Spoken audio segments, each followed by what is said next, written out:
What's up, YouTube? This is Devo with Devo Film Reviews, and this week will be a dual review on Never Say Never Again and Thunderball in honor of the late great Sean Connery. I gotta say, Thunderball and its non-canon and this non-canon counterpart were, I gotta say, excellent for what was Connery's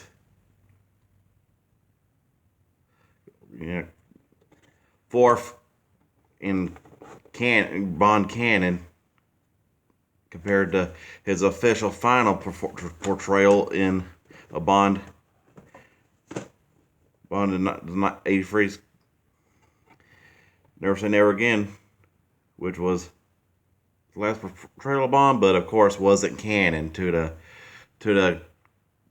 Connery Brosnan timeline but excellent so far with kind of how in Thunderball you had, of course, Sean Connery, and of course with the assorted cast like Bernard Lee as M, Lois Maxwell as Moneypenny, Esmond Llewellyn as of course Q, with Rick Van Nutter as Felix Leiter and Claudine Auger as Domino this go around. And that's a lot of difference between with Domino and the Dominoes between like the book, Thunderball, Never Say Never Again, like how between Claudine Auger and Kim Basinger's performances were separate, because in Never Say Never Again it was Patachi. Movie, Thunderball, Derval, book, Vitali. Though neither characters, Phantom of Blush or Fiona Volpe, don't really exist in the books, but were excellent villainesses in the Bond categories, with Luciana Paluzzi as playing Fiona is pretty much one of the most, the Xenia, you could almost say she was the Xenia on the top of the Connery timeline, because she is one evil bitch. And of course with Fatima Blush and Never Say Never Again, played by Barbara Carrera. I mean, talk about femme fatales, I'd say. And of course with portrayals like how expert portrayals like in stunts, like for example in Thunderball you had the chase where you had with Bond's in his Aston Martin and he's getting chased by Count Lippy in a 50 something, I believe a mid 50s Ford, and then from out of nowhere you get Fiona, who's of course giving Lippy his burn notice because Inspector, they do not tolerate failure. If you fail, you're dead.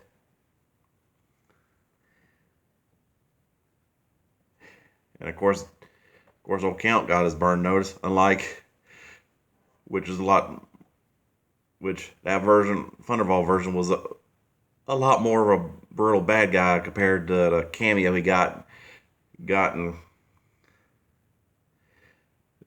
the Never Say Never Again version got. I mean, just Never Say Never Again had like one of the funniest fights where he just shows Bond working out in shrublands, because in Never Say Never Again it starts out with Bond being like old, retired, and then forced to go to shrublands because of M. And I'm talking about the Edward Fox version of M in Never Say Never Again. And of course, did excellent portrayals of M too, along with Bernard Lee of the canon timeline. And what have you got with excellent and next portrayal of Domino's Brothers? I can't remember who played him in the character Angelo in the movie version right now, but the funny that the guy played Jack Patachi in Never Say Never Again had to have been Chuck from Happy Days.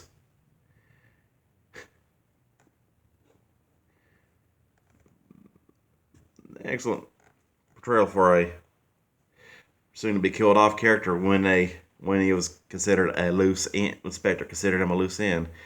And with Never Say Never Again, got to give it an excellent portrayal of Max von Sydow as Blofeld.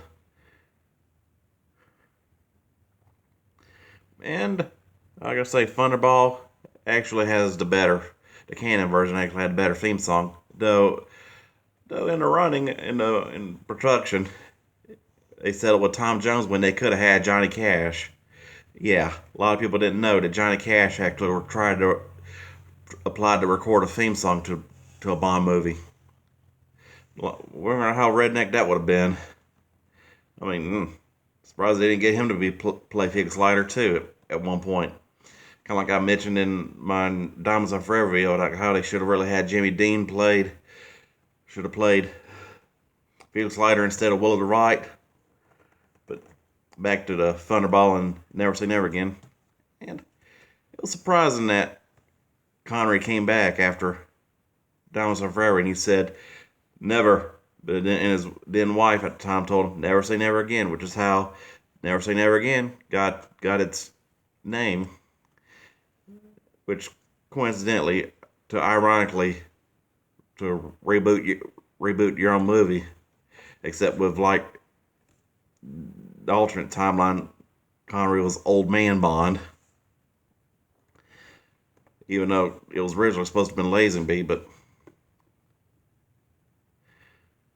Connery knocked it out of the park. Although, if they ever want to do that with Brosnan or Dalton, at least don't use one that they don't use a storyline that was part of their versions of Bond. Like, for example, if you're going to reboot License to Kill, bring Brosnan back as Old Man Bond. Yeah.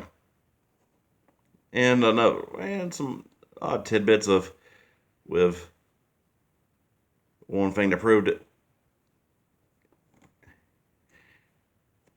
The movies weren't Never Say Never Again was not canon. Was of course the beginning did not have the gun barrel opening. Instead, just straight to the song with cheesy Lanny Hall song, which was, I mean, just straight which was decent for the '80s, but not one of my favorite Bond songs. And of course, with Klaus Maria Brandauer as Max Largo and Kim Basinger as Domino. I mean, that's something out of her career to play characters that hooked up with both Bond and Batman. And of course, with Brandauer version of Largo, I mean, he was just slick. I mean, he was like just smooth talker, while Adolfo Shelley's version of Emilio Largo, was pretty much a straight badass and the ultimate basis for number 2 in the Austin Powers movies. I mean, eye patch and everything. And a lot of difference was how Never Say Never Again was a little bit more scenic, while between Bahamas, France, and North Africa. I mean, and different portrayal cues, like of course with Llewellyn from the canon timeline to I can't remember the guy's name from who played or Q in that Never Say Never Again, but was known as Algernon. And even all comic relief with Rowan Atkinson being in Never Say Never Again as Nigel Small Fawcett. Kind of like edge I'm on when you got comic relief. And of course with just the acting chemistry between Connery and Brandauer and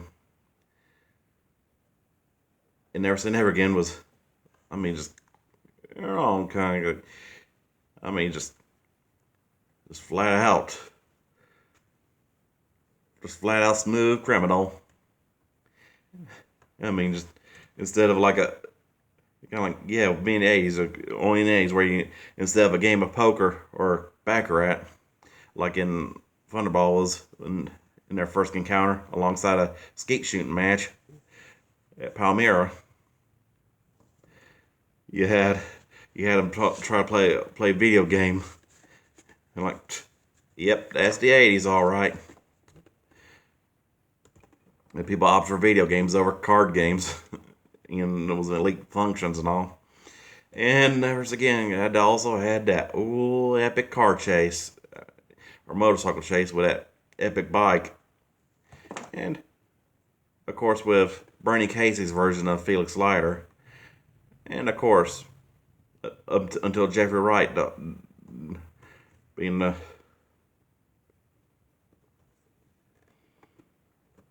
time of it's race swapped, but at least with the Craig timeline in that one weren't being canon to the Connery Brosnan timeline, of course, which of course didn't mean it wasn't going to be no continuity errors. And back to that chase with, I mean, just flat out, just, I mean, among one of the most epic parts of that movie, after he gets, when he finds out that French agent Nicole was dead, and who was, of course, was the non-canon equivalent to Paula Kaplan, who, of course, was also in, not the character, but the actress, Martine Beswick, was also in From Russia with Love while in From Russia with Love, she was one of the gypsies in the gypsy girl fight. But back to Never Say Never Again, and talking about how to chase, and then in the showdown with Fatima Blush. I mean, all that chase and jumps, everything. Even used a Camaro for a ramp. I mean, kind of odd to see a Camaro without a second gen Camaro without a spoiler, but oof, hey, talking about some badassery in that one. And of course, that old Fatima Blush death scene where he just uses a pen gun on her, and then till then there's that scene where when Bond and Domino are captured, and he uses the spy watch to escape, and then throw a guard out the window, and then of course you get the Taliban showing up in that movie, and I'm talking about, we're just talking about Never Say Never Again. And then of course Bond has to rescue Domino for them, and then of course the jetpack scenes. Can't talk about Thunderball or Never Say Again without the jetpacks, and how talk about like in the beginning of the Thunderball where he beats that Spectre agent who's disguised dressed in drag, and then just pops up with a jetpack just come out of nowhere. And then in Never Say Never Again, it's Leiter and Bond team up, and they have like these special type deals where they're on this submarine, and I'm just like, woof. And of course with a Uzi fight, and just taking on, just shooting off, and then of course with of course Largo getting us in. Both versions with both adaptations get them to the spear, and of course overall Never Say Never Again gets a 5 out of 5. So does Thunderball. Enjoy.